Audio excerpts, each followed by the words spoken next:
Welcome to Next Level. Let's practice your English listening today in just a few minutes.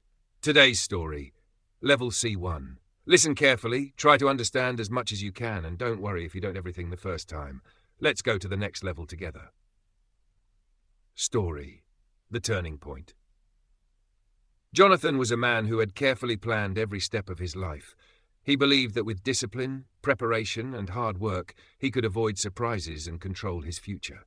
For years, this approach had worked.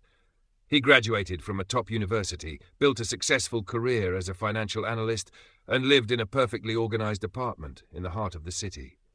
However, Jonathan's ordered life began to feel empty. His routines, once satisfying, now seemed dull. His work, once challenging, now felt mechanical. Even his meticulously planned vacations lacked the excitement they used to bring.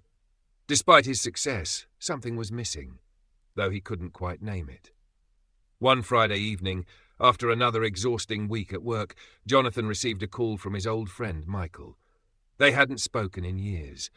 Michael was spontaneous, adventurous, and the complete opposite of Jonathan. He was calling from a remote village in South America. "Jonathan, I've been working with a group of volunteers here, helping rebuild schools after a big storm. We could really use someone like you to help with logistics and planning. Why don't you come down for a few weeks? It'll be an experience you'll never forget." Jonathan laughed nervously. "You know me, Michael. I don't exactly do last-minute trips." Michael insisted. "That's exactly why you should come. Sometimes life isn't about planning every detail. It's about being open to the unexpected. Think about it." Jonathan politely said he would consider it, but he was certain he wouldn't go. That night, however, he couldn't stop thinking about Michael's words. Was he missing out on life by trying to control every moment? The following week was filled with the same endless meetings and spreadsheets. Jonathan felt increasingly restless. One evening, while reviewing yet another financial report, he suddenly stood up, closed his laptop, and made a decision. He would go.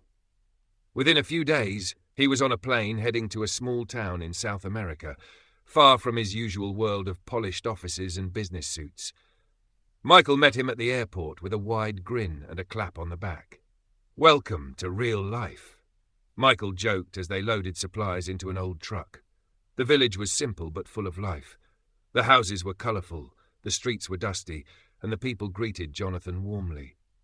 He was quickly introduced to the team, a mix of local volunteers and international travellers who had come to help rebuild the storm-damaged school. The work was physically demanding and messy. Jonathan spent his days carrying bricks, mixing cement, and organising deliveries of building materials. At first, he struggled. He wasn't used to working with his hands, sweating under the sun, or eating meals cooked over open fires. But something inside him began to shift. He started enjoying the honest, tiring work. He laughed with the team, learned new skills, and slowly let go of his need to control everything. One afternoon, after a long day of repairing classroom walls, Jonathan sat under a tree with Michael, watching children play soccer nearby. "I can't believe I've spent so many years behind a desk," Jonathan said. "I thought I was building a perfect life, but I was just building a cage." Michael smiled. "Perfection isn't the goal, Jonathan. Growth, connection, and meaning.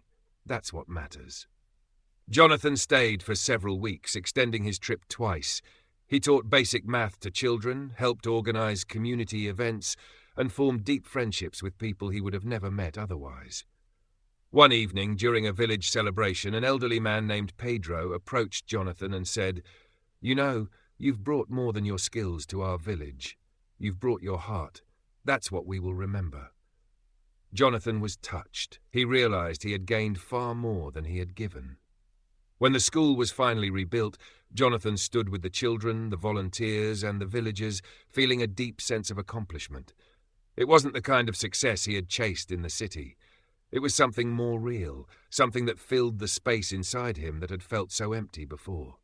As he prepared to return home, Michael said, "So, what's next for you?" "Back to the spreadsheets."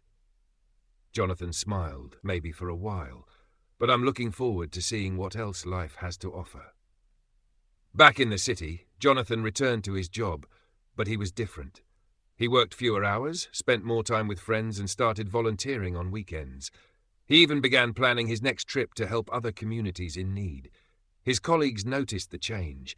He was more patient, more present, and surprisingly more effective at work. He no longer chased perfection.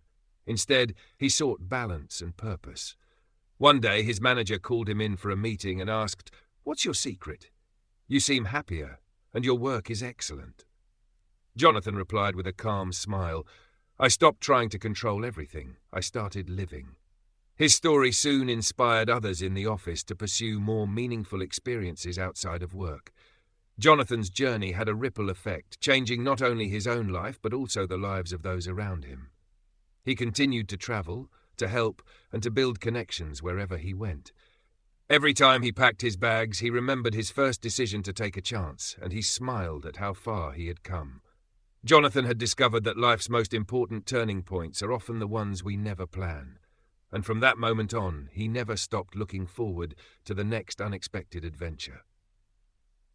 Let's remember, "I'm looking forward to" means I'm excited about something that will happen. Great job today. Keep listening, keep practicing, and you will reach the next level. If you like this practice, subscribe to the channel, leave a like, and come back tomorrow to keep improving your English. See you next time.